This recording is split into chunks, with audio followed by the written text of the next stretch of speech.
Hey guys, how are you? Hope you are fine and enjoying study.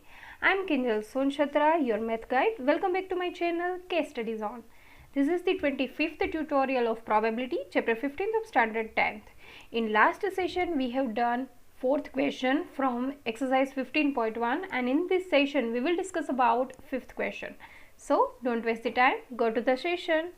Today's topics are basics of probability and exercise 15.1 in that 5th question.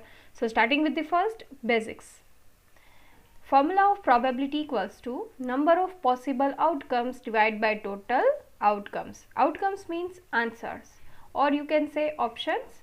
Then probability of an event plus probability of not event equals to 1.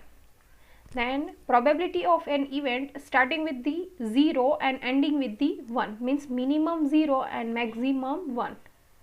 So 0 less or equal probability of an event less or equal 1. Then probability of sum of all elementary events equals to 1.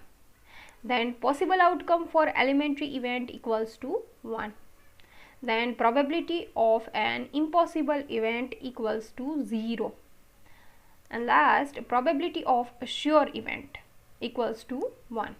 Got it? Now go to the next.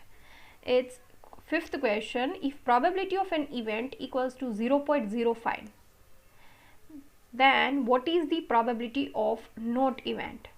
So we have already know about probability of an event plus probability of not event equals to 1 means addition of both is 1. Here probability of event equals to 0.05. So probability of not event means this one.